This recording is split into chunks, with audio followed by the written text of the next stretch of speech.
Bonjour et bienvenue sur Vidéo Club 58. Aujourd'hui, dans la pause mag, on revient sur le numéro 25 de Mad Movies. Donc un numéro sorti en janvier 83. Donc comme je le disais dans la vidéo précédente, sur le numéro 24 de septembre 82, voilà, ils font par trimestre. Donc vous avez trois mois d'attente, plus le quatrième mois, du coup le magazine sort. Donc là, on voit déjà que sur la couverture de ce numéro 25, il y a quand même pas mal de choses qui sont proposées, hein, dont voilà, une review de Dick Smith concernant les effets spéciaux de l'Exorciste.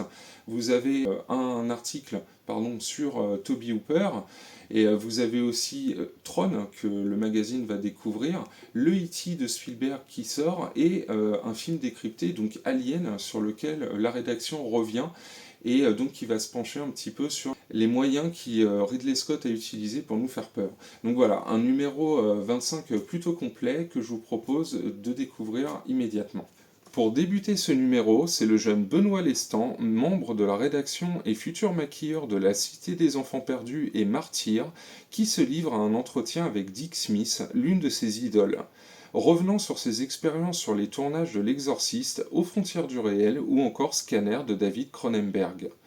Dans le film décrypté, la rédaction revient sur le Alien de Ridley Scott et développe une analyse sur la façon de faire peur au cinéma. Une analyse qui se tient et tend à montrer que Scott a usé de nombreux artifices dont les couleurs, la lumière ou l'attente pour suggérer la peur dans un film où personne ne vous entend crier. Plus loin, on trouve un entretien avec Dario Argento qui donne des détails sur son nouveau film Ténèbres, ainsi que son opinion sur la censure en Italie et sur son utilisation de caméras spéciales comme la Luma ou la Steadicam. Mad Movies revient ensuite sur la carrière de Toby Hooper à l'occasion de la sortie de Poltergeist. La rédaction revient sur l'esthétique du réalisateur, ses thèmes de prédilection déjà bien visibles, comme le cocon familial et les rapports de domination.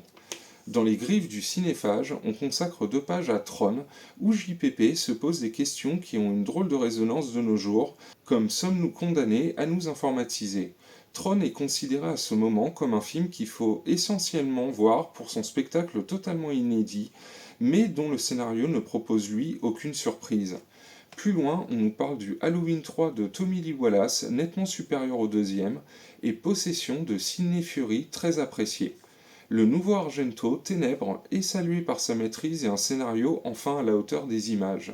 Le E.T. de Spielberg réussit sa mission, être un anti-The Thing et un film profondément émouvant qui n'aura pas laissé la rédaction insensible. Au festival de Sitges 82, la rédaction découvre Evil Dead et la sensation Sam Raimi qui pose fièrement aux côtés de JPP, un exemplaire de Mad à la main.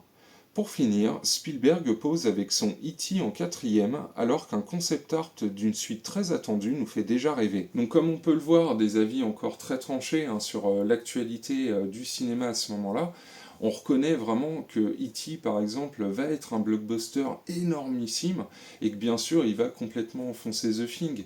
Moi les petites anecdotes que j'aime bien dans ce numéro, c'est l'attachement qu'a la rédaction au film Tron que j'adore, qui justement est un énorme bide à l'époque. Et aussi j'apprécie beaucoup ce petit instant au festival avec Sam Raimi qui finalement va devenir une pierre angulaire, on va dire, chez la rédaction de Mad Movies, puisqu'on va le retrouver systématiquement chroniqué sur les films qui va sortir, voire interviewé, comme je possède quasiment tous les Mad, voilà, Sam Raimi, j'ai vu aussi l'évolution au niveau des entretiens, de ce qu'il pouvait dire à l'équipe de Mad Movies qu'il connaissait parfaitement, et voilà, l'attachement de Mad Movies à des réalisateurs comme Sam Raimi ont aussi profité à nous, le public français, pour découvrir des films de ces auteurs-là. Donc voilà, numéro 25, comme vous l'avez vu, encore très complet sur Mad Movies. J'espère que ça vous aura plu et je vous dis à très bientôt pour un nouveau Mad Movies.